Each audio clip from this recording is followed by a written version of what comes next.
설교하기 위한 본문이 신약 성경 가운데 길지는 않지만 사도행전과 누가복음 두 권의 책에서 각각의 말씀을 인용하였습니다. 설교 제목이 주는 것이 받는 것보다 복이 있다, 이런 말씀인데요. 먼저 읽었던 사도행전 20장 말씀은 사도 바울의 고별 설교와 같은 말씀인데요. 바울이 지금 급히 예루살렘으로 향해 가는 길에 에베소 지역을 지나가면서 바울은 이게 이제 바울의 인생에 있어서 이 순간이 마지막이다라는 것을 직감하고 이제 다시는 내가 에베소 교회에 찾아오거나 에베소 교회 사람들을 만날 기회가 없다라는 것을 알고 배가 잠깐 정박해 있는 동안에 그 본인이 잠깐 스탑바이 하는 그곳에 에베소 교회 장로들을 부릅니다.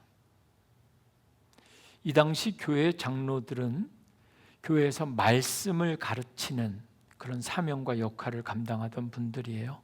그래서 그분들에게 이 사도 바울이 마지막 유언과 같이 하는 말씀이 오늘 이 사도행전 20장 32절부터 35절 그 핵심 요절 말씀입니다.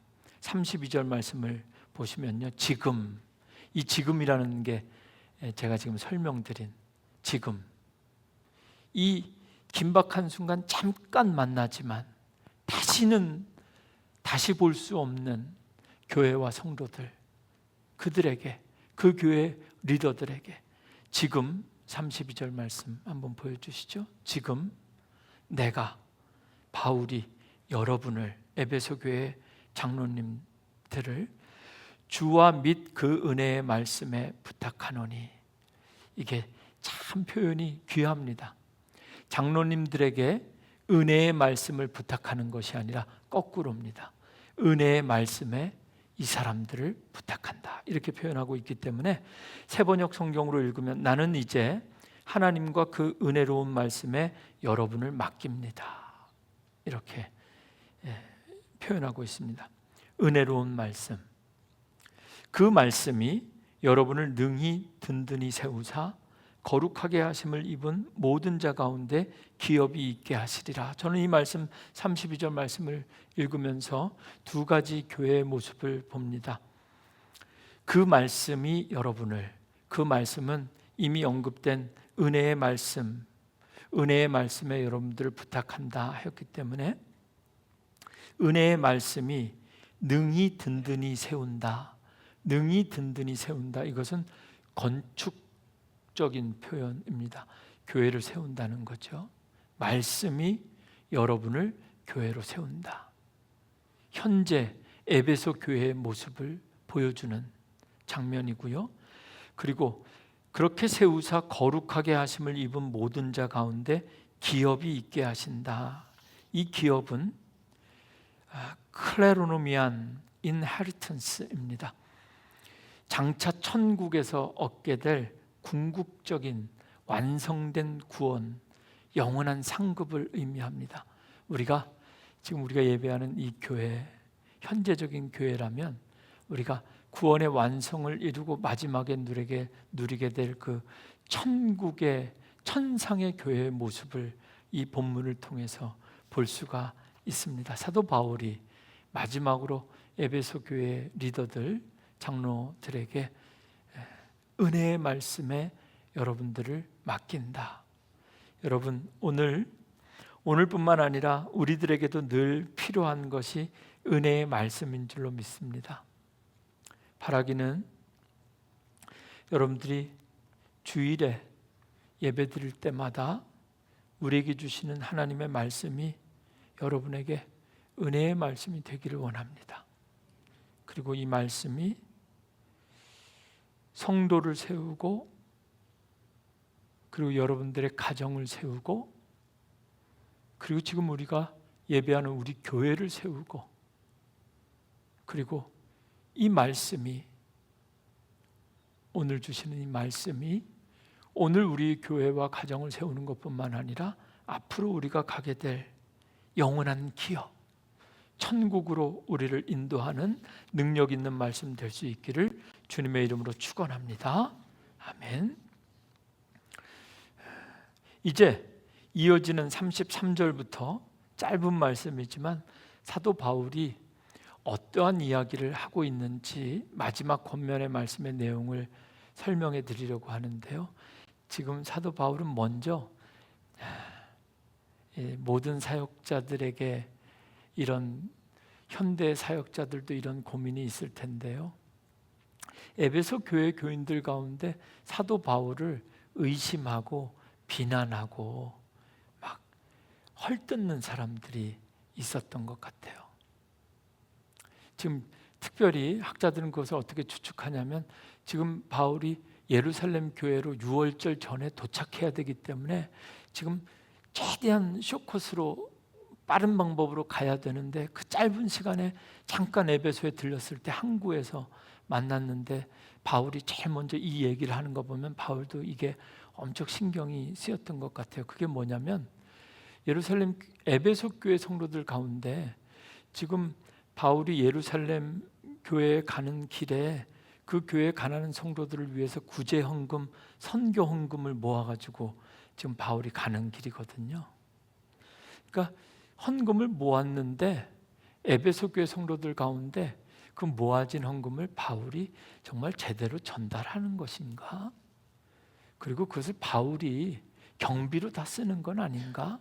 이런 의혹들과 비난들이 있었어요. 그래서 마지막으로 좀 인간적인 것 같지만 33절에 보면 그 이야기를 하는 겁니다. 내가 아무의 은이나 금이나 의복을 탐하지 아니하였다. 스스로를 변론하고 있는 거죠. 우리가 잘 아는 것처럼 바울과 같은 사람도 늘 이런 의혹, 이런 비난으로부터 자유할 수 없었습니다. 선교의 달인데요. 이게 물질 없이 돈 없이 할 수가 없으니까 늘 물질과 관련이 되어 있고, 그래서 지난주에도 잠깐 설명드린 것처럼 이 선교가 잘못하면 물질로 행해지는 선교를 통해서 시험 들기 딱 좋습니다. 그래서 정말 물질로만 하는 것이 아니라 우리가 마음과 믿음으로 해야 된다는 것. 바울은 주어진 환경에 자족할 줄 아는 사람이었고 모든 욕심과 유혹으로부터 자유한 하나님의 동역자였음에도 불구하고 이런 비난을 지금 받고 있는 겁니다. 그래서 34절에 한 번 더 이야기합니다. 여러분이 아는 바와 같이 as you know, 여러분이 다 잘 아는 것처럼 이 손으로 나와 내 동행들이 쓰는 것을 충당하였다. 사도 바울은 천막을 만드는 텐트 메이커라는 것 알고 계시죠? 그러니까 일하는 시간은 사도 바울도 직접 본인이 일해서 본인뿐만 아니라 일행들이 필요한 그런 것들을 했고요. 그리고 쉬는 시간이나 쉬는 날 저녁 시간에 두란노 서원에 나가서 말씀을 강론하고 가르쳤던 그런 사람입니다. 지금 그 이야기를 장로님들, 에베소 교회 장로들에게 당신들이 잘 아는 것처럼 내가 그렇게 하지 않았냐, 이 이야기를 합니다. 그리고 이제 마지막 35절에 범사에 여러분에게 모범을 보여준 바와 같이 수고하여, 참 바울과 같이 나도 이렇게 말할 수 있으면 참 좋겠다는 생각이 좀 들었어요. 무슨 의혹이 있든지 간에 여러분들이 잘 알지 않느냐. 그리고 스스로 말이죠. 바울은 범사에 항상 내가 여러분에게 모본이죠.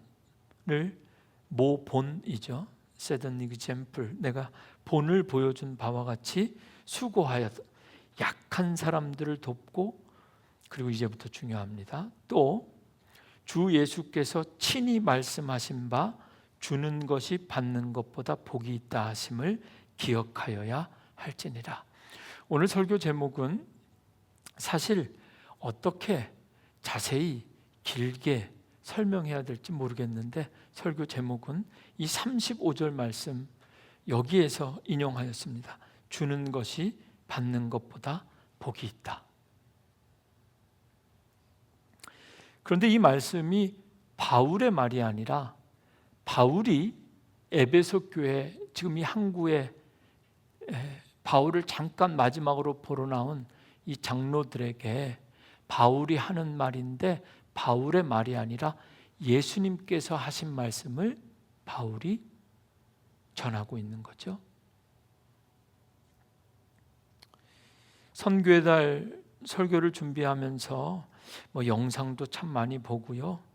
그리고 우리 교회가 지금까지 했던 선교 자료도 좀 보고요.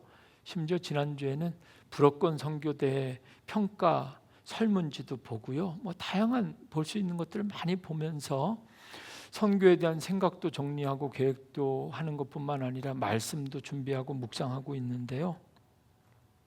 오늘 말씀 읽으면서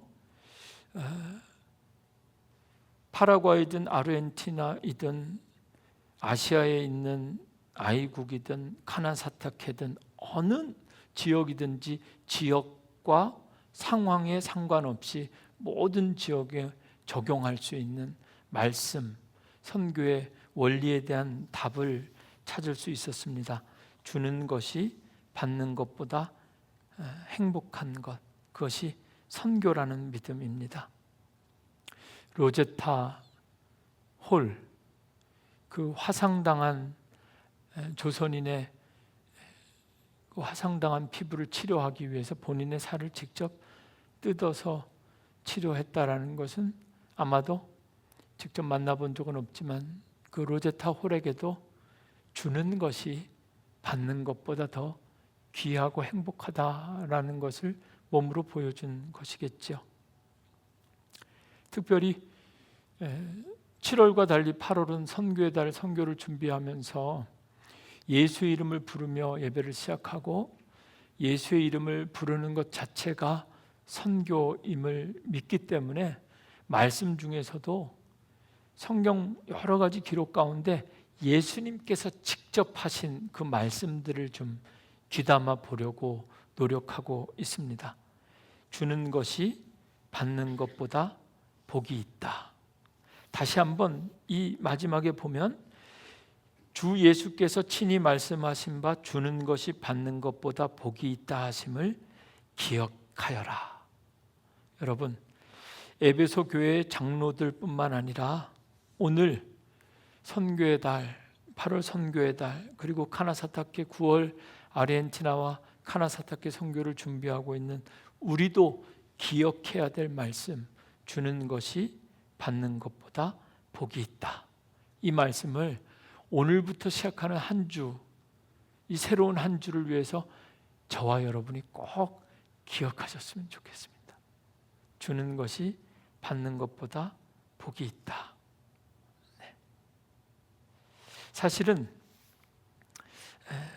조금 이 신약학자들, 성서학자들 사이에서는 조금 이견이 있는 말씀인데요. 이 사도행전 20장 35절은 왜냐하면 사도 바울이 주 예수께서 친히 말씀하신 바 주는 것이 받는 것보다 복이 있다 이렇게 소개하는데요.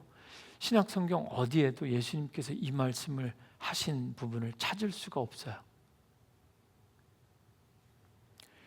마태, 마가, 누가, 요한 복음서들에 그럼 이 말씀이 있어야 되는데 아무리 찾아도 없어요. 그래서 학자들이 이 문제를 추측하는 건 첫째는 이게 잘 읽어봐라. 예수께서 친히 말씀하신 바, 예수께서 친히 바울에게만 하신 말씀. 바울은 부활하신 주님을 만난 사람이죠. 그렇기 때문에 바울이 주님께 직통계시로 직접 들었던 그 말씀을 지금 하고 있다. 이렇게 추측하는 목사님들과 학자들이 많이 있고요. 그리고 그럼에도 불구하고 똑같은 문장과 표현은 아니지만 바울이 예수님께서 하고자 하는 말씀의 의미를 알고 문장을 그대로 옮기지 않았더라도 예수님의 말씀 가운데 염두에 둔 말씀이 있다면 그것이 바로 오늘 두 번째로 읽은 말씀 누가복음 6장 36절부터 38절까지의 말씀 일 것이라 이렇게 추측하는 겁니다. 누가복음 6장 36절 그리고 38절 이 말씀도 한번 읽어보겠습니다. 화면에 좀 준비해서 보여주시면 좋겠는데요. 누가복음 6장 36절입니다. 너희 아버지의 자비로우심 같이 너희도 자비로운 자가 되라. 37절 비판하지 말라 그리하면 너희가 비판을 받지 않을 것이요 정죄하지 말라 그리하면 너희가 정죄를 받지 않을 것이요 용서하라 그리하면 너희가 용서를 받을 것이요 주라 그리하면 너희에게 줄 것이니 곧 후히 되어 누르고 흔들어 넘치도록 하여 너희에게 안겨주리라. 너희가 헤아리는 그 헤아림으로 너희도 헤아림을 도로 받을 것이니라. 특별히 38절 말씀이 아마 이 바울이 이 말씀을 염두에 두고 주는 것이 받는 것보다 복이 있다, 이런 예수님께서 하신 말씀이다라고 전했다라고 여겨지는데요. 38절만 한 번 더 보면 주라 give 그리하면 너희에게 줄 것이니 곧 후히 되어 누르고 흔들어 넘치도록 하여 너희에게 안겨주리라. 너희가 헤아리는 그 헤아림으로 너희도 헤아림을 도로 받을 것이니라. 이 38절은요 이따가 제가 다시 한번 말씀드리겠지만 생각처럼 쉬운 말씀은 아닙니다. 저도 오늘 강단에 올라오기 전까지 마지막까지 한 번 더 보고 한 번 더 보고 지금 머릿속으로도 계속 정리해야 되는 말씀인데요. 주는 것이 받는 것보다 복이 있다. 그리고 주라 그리하면 너희에게 줄 것이니 후히 되어 누르고 흔들어 넘치도록 하여 너희에게 안겨주리라. 이 두 가지 말씀 우리가 기억하면서 선교할 때 이 정말 주는 것이 받는 것보다 더 복이 있다라는 것을 하나님께서 우리에게 맡겨주신 선교를 감당하면서 우리가 이 말씀을 적용하고 그리고 이 말씀을 체험하고 이 말씀의 은혜를 누려야 할 줄로 믿습니다. 주는 것이 받는 것보다 복이 있다. 기억하는 것뿐만 아니라 이 말씀을 우리 삶 속에서 실체적으로 어떻게 적용해야 할 것인가. 여러분 아마 이 말씀은 굳이 기독교 신앙을 갖다 붙이지 않아도 윤리적으로나 도덕적으로도 괜찮은 말이죠. 주는 것이 받는 것보다 복이 있다. 근데 여러분 다 머리로는 입으로는 아멘 할 수 있을 것 같은데 정말 우리가 그런가? 기억하라고 했으니까 기억은 할 수 있을 것 같은데 이걸 정말 우리 삶 속에 적용할 수 있을까?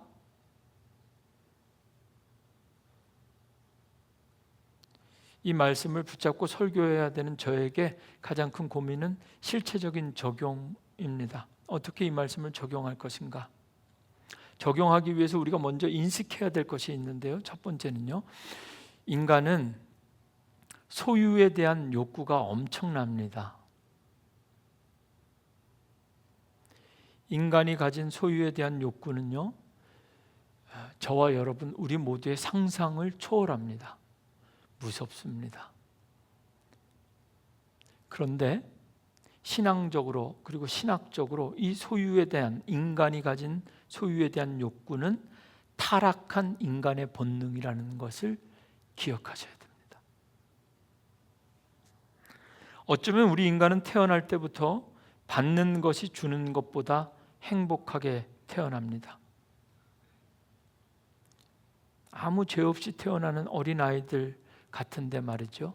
어렸을 때부터 태어날 때부터 인간은 주는 것이 받는 것보다 행복한 것이 아니라 받는 것이 주는 것보다 행복합니다. 오늘 사도행전에 사도 바울의 이야기를 전하고 있지만 바울 서신의 여러 군데에서 이 예수님과 바울이 충돌하는 부분, 예수님은 어린아이와 같지 않으면 천국에 갈 수 없다라고 어린아이와 같은 믿음을 되게 칭찬을 많이 하셨는데요. 사도 바울은 반대로입니다. 어린아이와 같이 그렇게 믿지 말라고 늘 이야기합니다. 내가 다 씹어서 넣어준 것만 먹고 그렇게 하죠. 그리스도의 장성한 분량에 이르기까지 자라야 된다. 이렇게 말합니다. 늙어서 죽을 때까지 인간의 타락한 그 본성에 짓눌려서 받는 것이 주는 것보다 행복한 삶을 사는 우리들에게 오늘 이 선교의 달 주님께서 기억하라고 실체적으로 우리 삶에 적용해 보라고 주신 말씀이 오늘 주신 말씀입니다. 주는 것이 받는 것보다 행복하다. 제가 예전에 한 번이 아니라 꽤 여러 번 설명드린 것 같은데요. 선물과 뇌물의 차이가 뭔지 기억하시나요? 네. 아무리 좋은 것이라도요, 누군가와 주고받을 때 주는 사람이 행복하면 선물입니다. 그런데요, 주는 사람보다 받는 사람이 더 행복하면 그건 뇌물이 되기 쉽습니다.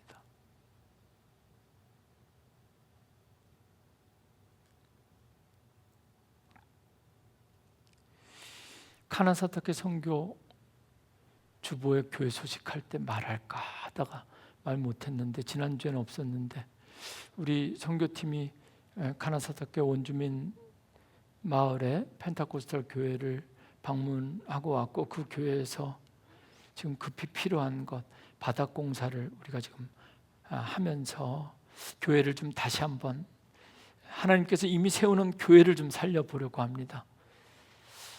카펫을 걷어내고 이 곰팡이 이런 거 설지 않는 새로운 바닥재로 지금 하려고 그러는데요.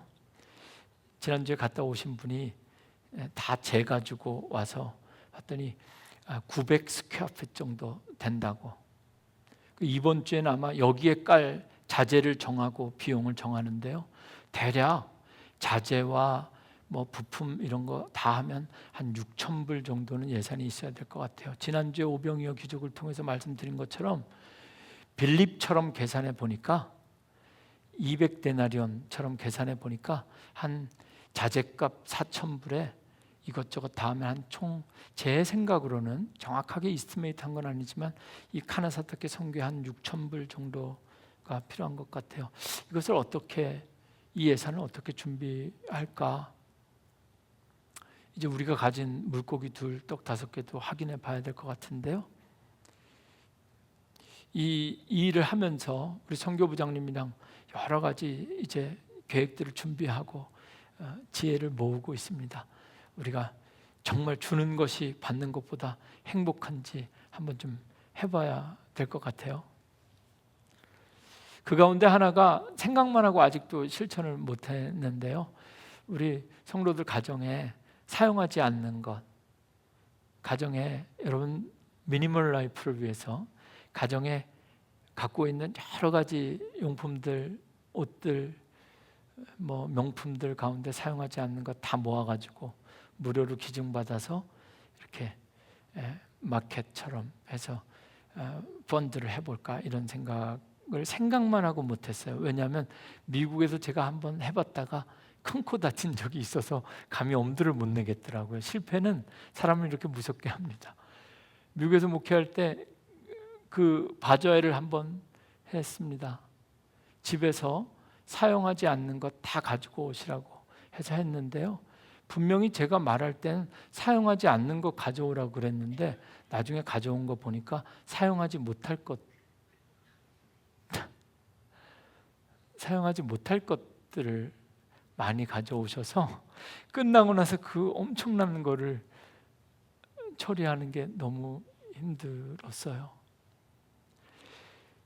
어쩌다가 누군가에게 무엇을 줄 때도 내가 갖고 있는 것 가운데 사용하지 않는 것, 필요 없는 것 주는 건 또 어느 정도 우리는 주면서 살 수 있지만, 정말 내게 필요한 것, 소중한 것을 주느냐, 이것이 우리에게 도전이 될 겁니다. 아마도 먹고 남은 12강줄이 12 바스켓 그거 달라는 것 아니라 우리에게 가진 것이 무엇이냐? 물고기 2, 떡 5개 그것을 주는 것이 받는 것보다 행복한 선교 말입니다. 한 번이라도 우리가 모든 것이 하나님의 은혜라는 고백을 해본 사람들이라면 내가 가진 모든 것이 내 것이 아니라 내게 주신 것이라는 것 우리가 잘 알지요. 하나님께서 세상을 창조하셨습니다. 땅을 만드셨고 우리에게 생명을 주셨고 그 생명으로 누릴 수 있는 모든 것 하나님께서 주신 겁니다. 하나님의 속성 자체가 주는 분입니다. 하나님은.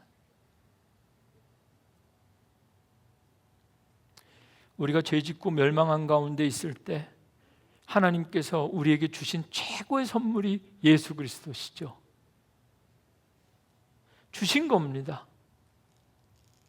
부활하신 주님께서 우리에게 주신 것, 그 성령님입니다. 우리는 모든 것을 하나님께로부터 받았습니다. 하나님께서 하나님의 형상대로 우리를 만들었기 때문에 우리는 원래 말이죠, 주는 것이 받는 것보다 행복했던 사람들입니다.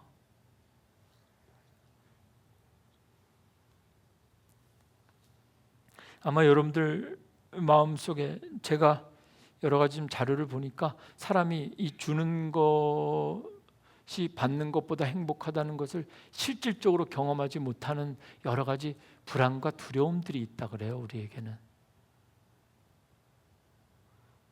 정말 이게 내가 가진 물고기 2마리가 이게 단데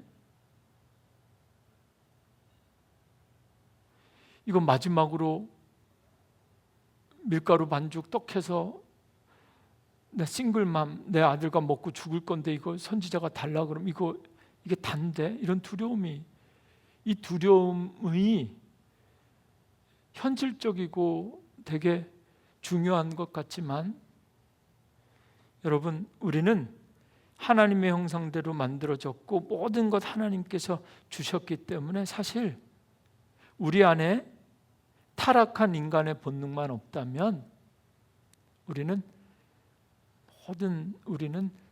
주는 것이 받는 것보다 훨씬 더 편하고요. 그리고 주는 것이 받는 것보다 다 충분히 누구든지 얼마든지 행복한 사람들입니다. 그렇게 하지 못하는 건 여전히 우리 안에 남아있는 죄, 타락한 인간의 본능 때문에 그렇습니다.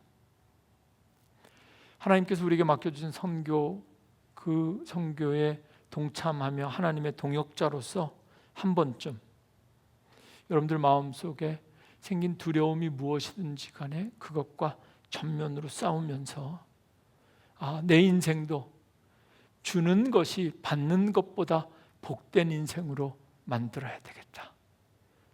여러분 그런 기회가 이번 기회에 여러분들에게 주어질 수 있기를, 특별히 여러분들이 기도하고 여러분들이 기도하는 가운데 성령님께서 여러분들 마음속에 그런 새로운 도전과 체험을 줄 수 있기를 기도하고 있습니다.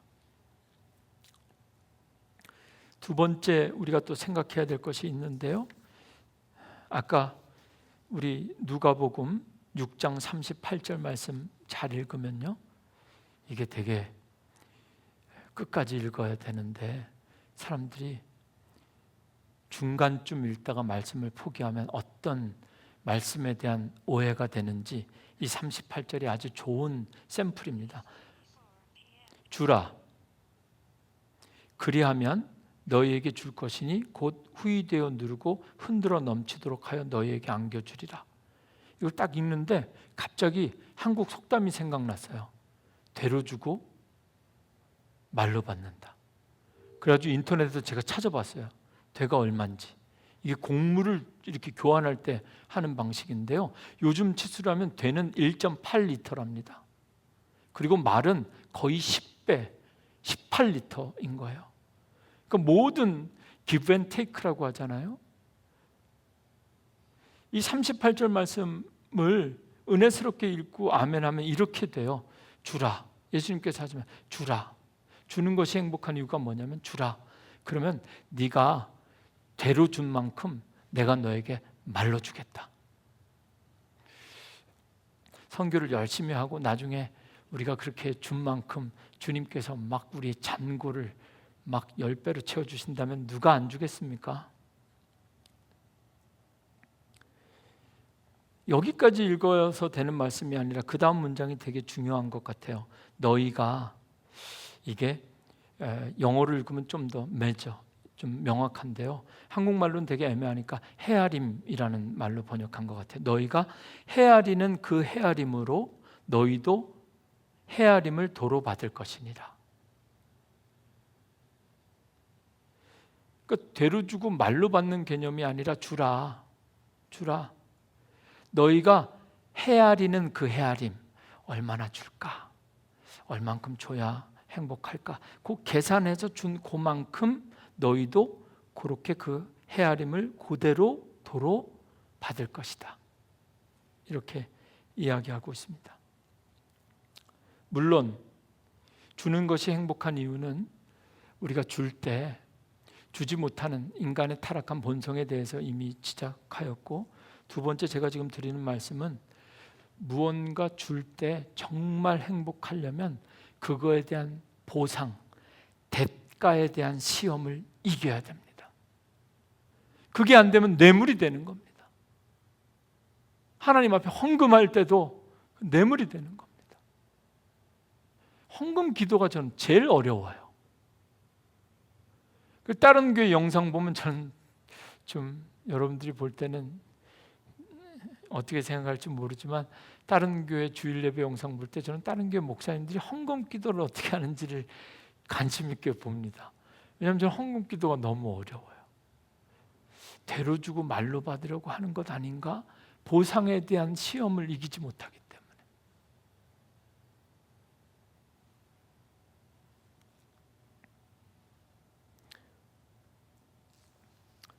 하버드 대학에서 공부한 미국 애덤 그랜트가 쓴 Give and Take라는 책이 있습니다. 2013년에 한국어로 번역되었는데요. 독한 사람이 성공하는 시대, 독한 사람이 성공한다는 사회적인 통념을 깨고 양보하고 배려하고 주는 사람이 결국에는 성공한다. 이게 신앙서적이 아닙니다. 회사에서도, 비즈니스에서도, 인간관계에서도, 직장에서도 받는 사람보다 주는 사람이 최후에는 승리한다, 성공한다. 이것을 강조하고 주장하는 책인데요. 애덤 그랜트는 사람마다 주는 양과 받는 양에 대한 희망의 극단적 차이가 존재한다는 것을 발견하고, 이런 차이에 따라 모든 인간을 세 종류의 사람으로 구분하였습니다. 첫째는요, giver, 주는 사람. 받는 것보다 더 많이 주는 사람.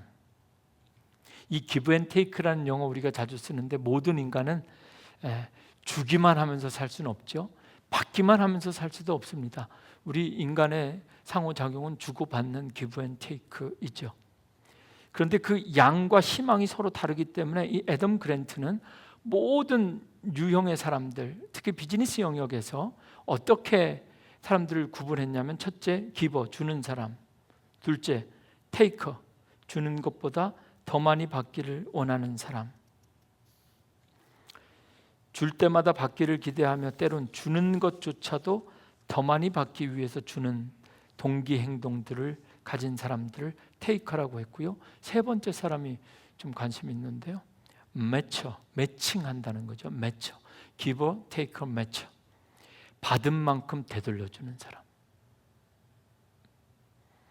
많은 사람들이 본능적으로는 테이커, 받으려고 하지만 우리는 사회적인 학습을 통해서 매처, 받은 만큼 그래도 어느 정도 인간구실하려면 한 10번 얻어먹었으면 한 번 내가 밥 사야지, 이런 매처의 그런 행동 경향이 있다는 거죠.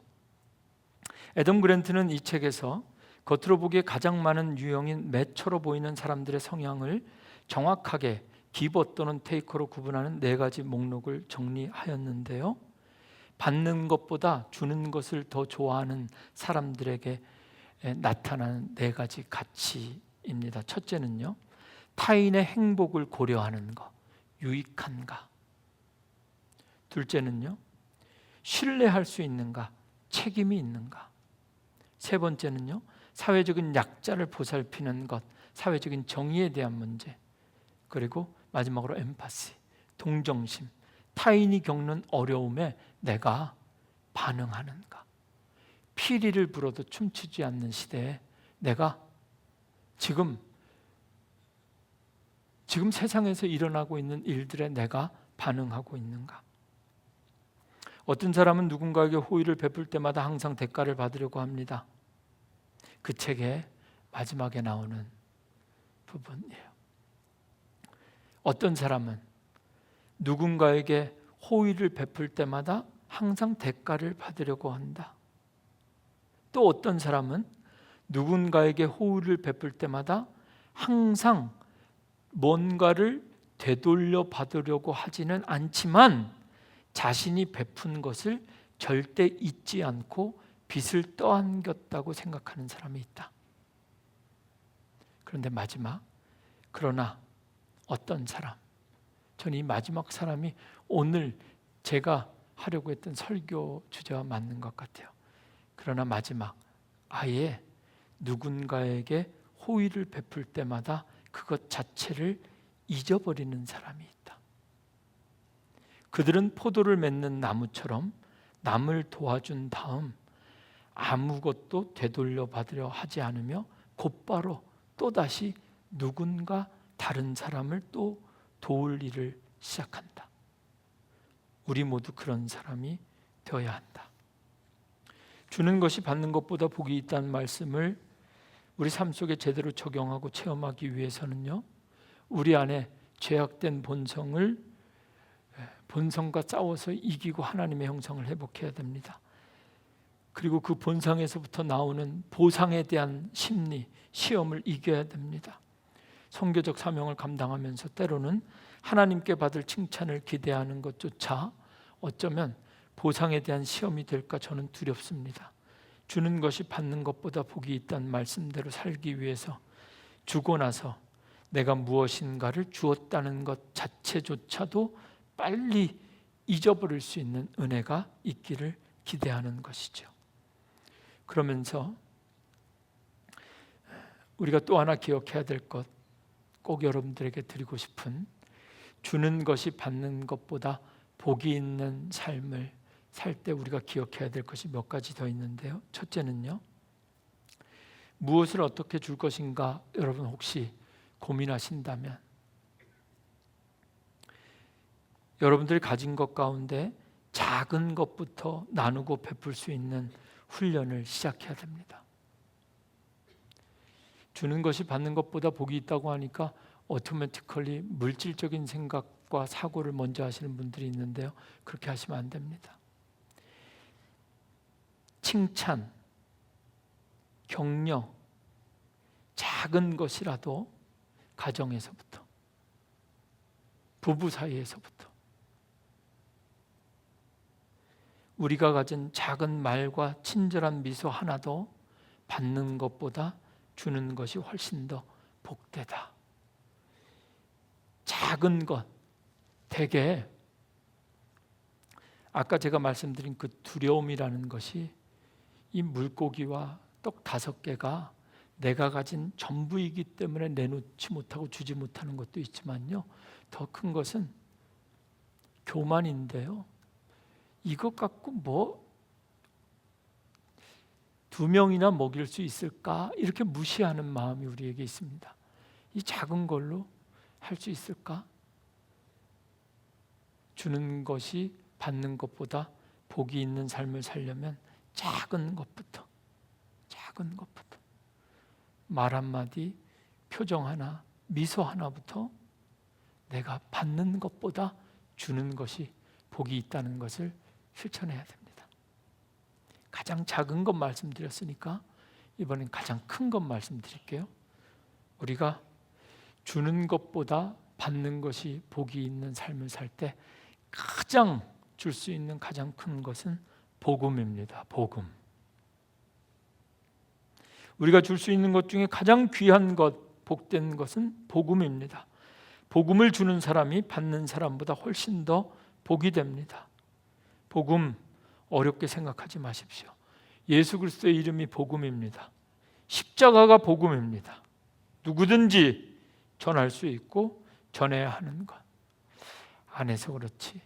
한 번 여러분들이 이 예수 그리스도의 이름과 복음을 전하기만 하면 정말 이건 주는 것이 받는 것보다 정말 복되다는 것을 제대로 여러분들 까무라치게 경험할 수 있을 겁니다. 한 주 동안 우리가 기억해야 될 것, 그리고 구체적으로 여러분들 삶의 환경에 커스터마이즈하게 다 구체적인 적용을 제시할 수는 없지만 우리가 영적으로 싸우면서 주는 것이 받는 것보다 복이 있다라는 것, 저는 이것 자체가 선교다.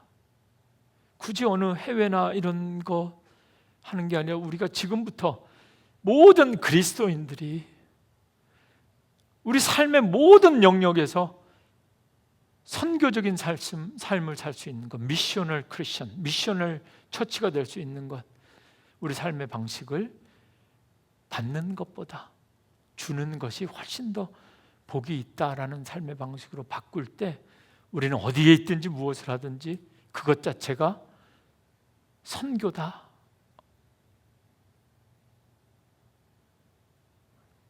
라고 믿습니다.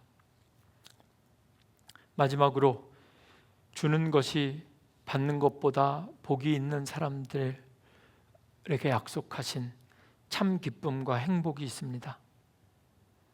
그리고 주라, 그리하면 너희에게 줄 것이니. 신명기 15장 10절 말씀, 이로 말미암아 내 하나님 여호와께서 내가 하는 모든 일과 내 손이 닿는 모든 일에 내게 복을 주시리라.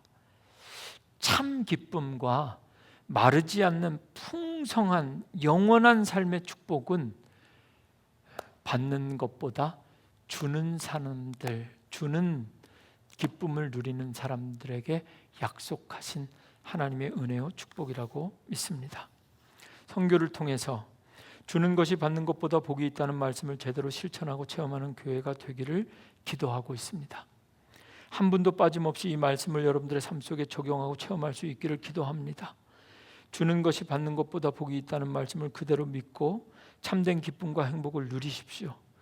구원의 즐거움이 회복될 겁니다. 주는 것이 받는 것보다 복이 있다는 말씀은 오늘부터 한번 실천해 보십시오. 절대로 손해보지 않습니다. 절대로 손해보지 않고 마르지 않는 은혜가, 풍성한 하나님의 은혜가 여러분들에게, 특별히 저는 이 복, 주는 것이 받는 것보다 행복한 이 복은 세상에 그 누구도 빼앗을 수 없고 그 무엇도 대신할 수 없는 정말 귀하고 값진 은혜라고 믿습니다.